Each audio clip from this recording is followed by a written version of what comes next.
En algún momento de la historia, las personas comprendieron algo simple pero poderoso. Una sociedad no podía sobrevivir si cada individuo vivía bajo el miedo constante de que alguien más le quitara su vida, sus bienes o su libertad.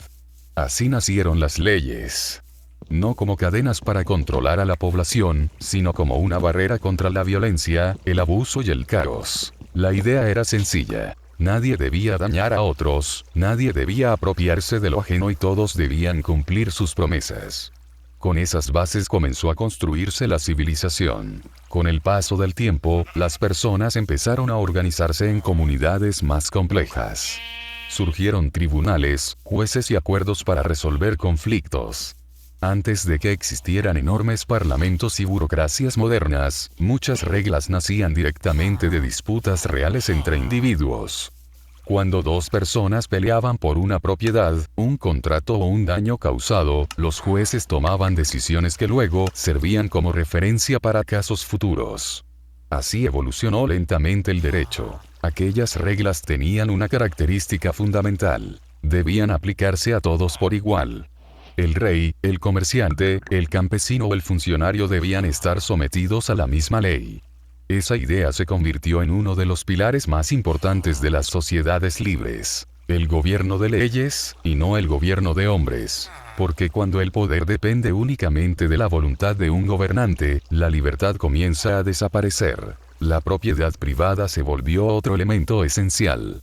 Las personas necesitaban saber qué les pertenecía y qué podían construir con el fruto de su trabajo. Sin propiedad, no había incentivos para producir, invertir o crear. Nadie sembraría un campo si otro pudiera quitárselo mañana.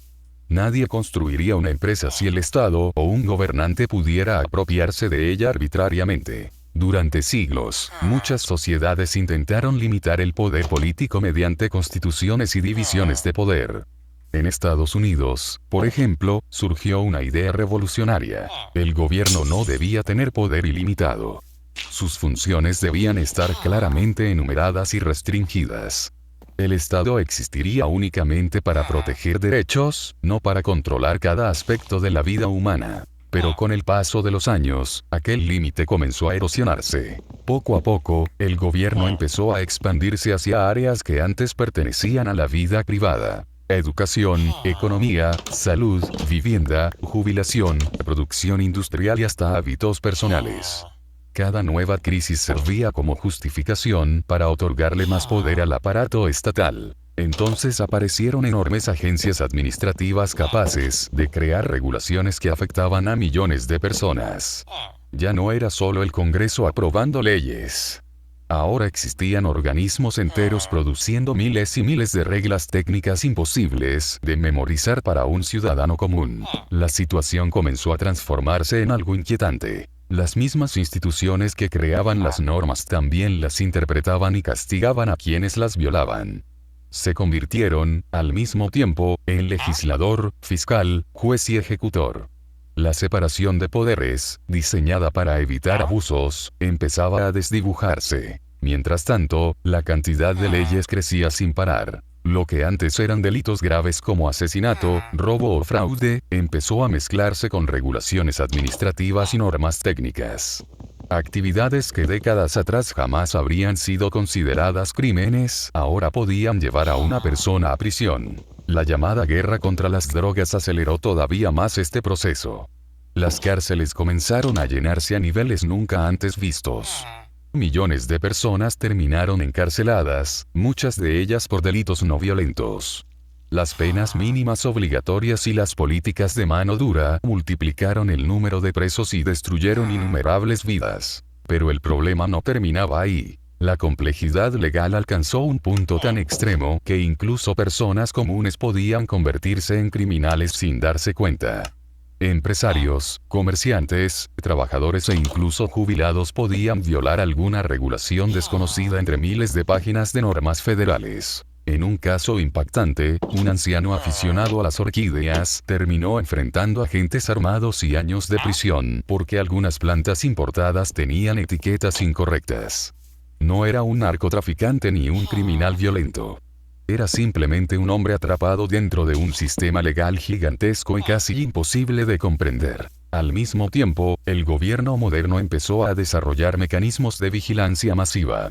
Lo que siglos atrás había provocado indignación, las búsquedas arbitrarias y órdenes generales usadas por imperios para registrar hogares sin justificación específica, parecía regresar ahora en forma digital. Correos electrónicos, llamadas telefónicas y comunicaciones privadas comenzaron a ser monitoreadas bajo el argumento de la seguridad nacional. La tecnología permitió que el poder estatal alcanzara niveles de supervisión que generaciones anteriores jamás habrían imaginado. Mientras tanto, también crecían los privilegios políticos y económicos. Grandes corporaciones recibían rescates financieros, subsidios especiales y beneficios diseñados exclusivamente para ciertos grupos. Algunas empresas eran consideradas demasiado grandes para caer, garantizando ayuda estatal incluso después de enormes errores financieros. El sistema empezaba a alejarse de reglas iguales para todos y se acercaba más a un modelo donde los contactos políticos podían decidir quién ganaba y quién perdía. La propiedad privada también comenzó a debilitarse lentamente.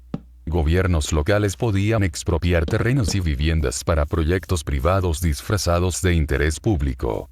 Familias enteras podían perder hogares construidos durante generaciones para beneficiar desarrollos corporativos o planes urbanos. Frente a todo esto, surgió una advertencia constante: la libertad no desaparece de golpe. Rara vez llega un solo tirano destruyendo todo en un día. Lo que suele ocurrir es algo mucho más lento y silencioso. Primero aparecen nuevas excepciones. Luego llegan regulaciones temporales. Después surgen organismos especiales. Más tarde aparecen poderes de emergencia. Y cuando las personas se dan cuenta, viven rodeadas por miles de normas imposibles de entender, vigiladas por instituciones enormes y sometidas a un sistema donde cada aspecto de la vida puede ser regulado. La gran pregunta que queda flotando es simple, pero inquietante. ¿En qué momento una sociedad deja de estar gobernada por leyes que protegen la libertad y comienza a ser gobernada por estructuras que administran y controlan cada detalle de la vida humana?